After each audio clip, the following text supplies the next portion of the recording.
Hello everyone. तो आज अपन discuss करने वाले हैं एग्रोनॉमी की सेकंड यूनिट के बारे में, निमराज सुंडा के फोर्थ लेक्चर के बारे में, और एग्रोनॉमी का ये थर्ड लेक्चर होगा। तो आज अपन इसमें ड्राईलैंड एग्रीकल्चर के बारे में, एग्रोनॉमिकल मेजरमेंट्स के बारे में और डिफरेंट यूनिट्स के बारे में पढ़ेंगे। तो सबसे फर्स्ट अपन डिस्कस करते हैं ड्राईलैंड एग्रीकल्चर क्या होती है। ड्राईलैंड एग्रीकल्चर वो होती है जहाँ पर जो रेनफेड होती है, रेनफेड कंडीशन कम होती है। It means cultivation of crop entirely under the rainfed condition. इसमें ये 3 टाइप की होती है, ड्राई फार्मिंग, ड्राईलैंड फार्मिंग और रेनफेड फार्मिंग। ड्राई फार्मिंग क्या होती है, जिसमें जो रेनफॉल होती है वो 750 ppm से कम होती है।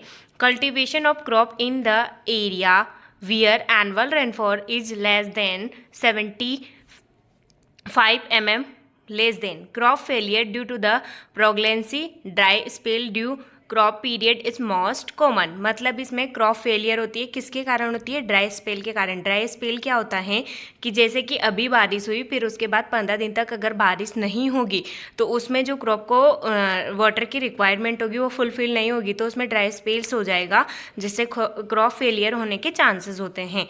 Dry farming is a practices in arid region with the help of the moisture conservation practices. इसको अपन बचाने के लिए, ये मेनली एरिड रीजन्स में होती है ड्राई फार्मिंग, और इसको बचाने के लिए अपन मॉइस्चर कंजर्वेशन प्रैक्टिसेस कर सकते हैं। Alternate land use system is suggest in this region. उसके बाद ड्राई लैंड फार्मिंग के बारे में डिस्कस करते हैं, जिसमें रेनफॉल होती है वो 750 mm से 1150 mm के बीच होती है। Cultivation crop in area where annual rainfall is more than 750 ppm but less than 1150 ppm is called in the dry land farming. The soil moisture conservation measure is a key for the dry land farming practices in semi-arid region. Drainage facility may be required especially in the black soil. Black soil में drainage facility होनी चाहिए। dry land farming mainly semi-arid regions में की जाती हैं। उसके बाद अपन rainfed farming के बारे में डिस्कस करते हैं, जिसमें जो रेनफॉल होती है वो 1150 ppm से ज़्यादा होती है, उसको अपन रेनफेड फार्मिंग बोलते हैं। जो ये रेनफेड फार्मिंग होती है वो ह्यूमिड रीजन्स में होती है। This farming is practices in humid region. उसके बाद अपन इसमें अपन मतलब ये ड्राईलैंड फार्मिंग है, ये रेनफेड फार्मिंग है। जैसे कि इसमें रेनफॉल के आधार पर, मॉइस्चर के आधार पर इसमें क्या डिफरेंसेस होते हैं। जैसे कि रेनफॉल, जो ड्राईलैंड फार्मिंग होती है उसमें 800 mm से कम रेनफॉल होती है, और रेनफेड फार्मिंग में 800 mm से ज़्यादा रेनफॉल होती है। Moisture available to crop shortage, PET ज़्यादा होता है इसमें उससे पी से, मतलब प्रेसिपिटेशन से ज़्यादा ईवो ट्रांसपिरेशन होता है। ग्रोइंग सीजन 200 डे से कम होता है, इसमें 200 डे से ज़्यादा होता है। ग्रोइंग रीजन एरिड, हैरिड, सब एरिड, सब ह्यूमिड आता है। इसमें ह्यूमिड और सब ह्यूमिड आता है रेनफेड में। क्रॉपिंग सिस्टम सिंगल और मिक्स्ड क्रॉपिंग होती है ड्राईलैंड फार्मिंग में, और रेनफेड फार्मिंग में डबल और इंटर क्रॉपिंग होती है। उसके बाद में विंड और इरोजन से इसमें सॉइल लॉसेज होते हैं। इसमें रेनफेड फार्मिंग में केवल वाटर इरोजन होता है। उसके बाद अपन यूनिट थर्ड के बारे में डिस्कस करते हैं, जिसमें अपन इसके एग्रोक्लाइमेटिक रीजन्स के बारे में डिस्कस करेंगे। It was the initiating in 1988 by the planning commission under the 7th year plan. Regional planning come into the force based on the agroclimatic factor for the balance region growth. Planning Commission नावसन NITI Aayog is head by the prime minister of India. जो नीति आयोग का head होता है वो prime minister होता है India का। NITI Aayog national institute for the transforming India 2015 में start हुआ था।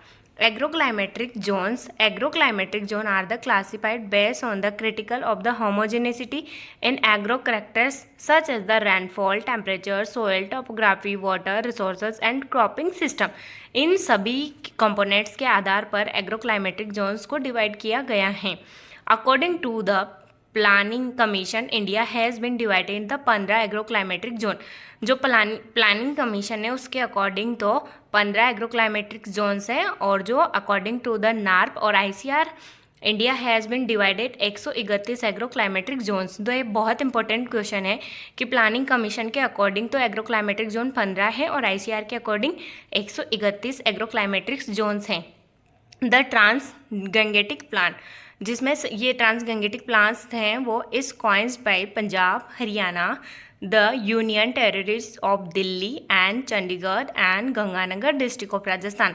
जो राजस्थान की गंगानगर डिस्ट्रिक्ट है वो ट्रांस गंगेटिक प्लान जोन के अंतर्गत आती हैं।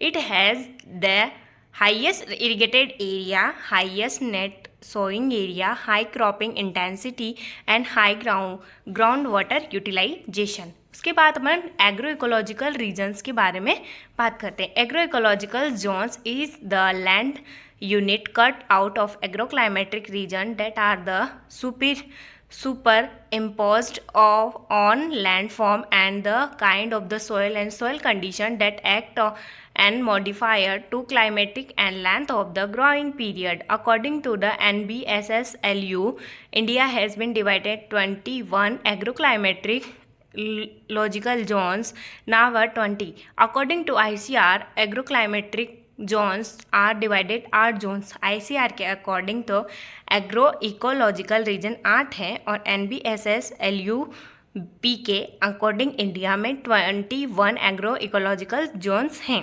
उसके बाद अपन डिस्कस करते हैं ड्रॉट के बारे में।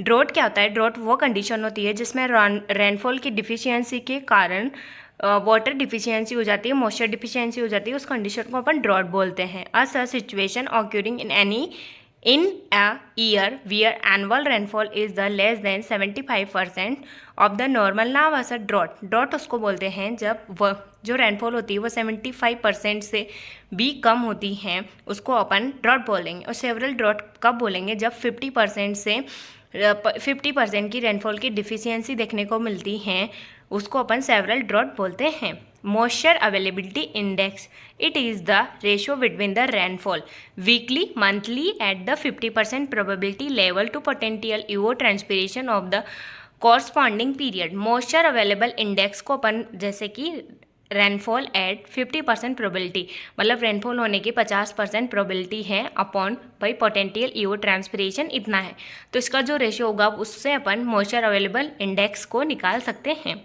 उसके बाद अपन डिस्कस करते हैं ईओ ट्रांसपिरेशन। ईओ ट्रांसपिरेशन क्या होता है? इवोपरेशन मतलब जो मिट्टी से पानी का लॉस होगा उसको अपन इवोपरेशन बोलेंगे, और ट्रांसपिरेशन जो लीव्स से होगा उसको अपन ट्रांसपिरेशन बोलेंगे। जब ये दोनों एक साथ होते हैं तो उसको अपन ईओ ट्रांसपिरेशन बोलते हैं। Soil moisture is the most limiting factor in dryland agriculture. Soil moisture जो है वो ड्राईलैंड एग्रीकल्चर का एक मोस्ट लिमिटिंग फैक्टर है। About the 16 to 17 of the rainfall in loss through the evaporation.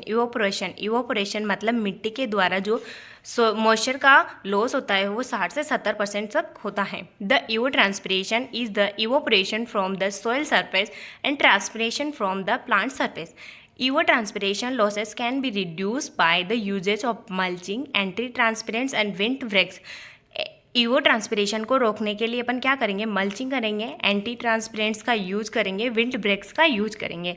सबसे फर्स्ट अपन पढ़ते हैं एंटी ट्रांसपेरेंट्स। एंटी ट्रांसपेरेंट्स क्या होते हैं? जिनका यूज करके अपन प्लांट में उनकी उसको कम कर सकते हैं मॉइस्चर लॉसेस को। जैसे कि anti transparent material applied to plant surface to reduce the transpiration from the plant.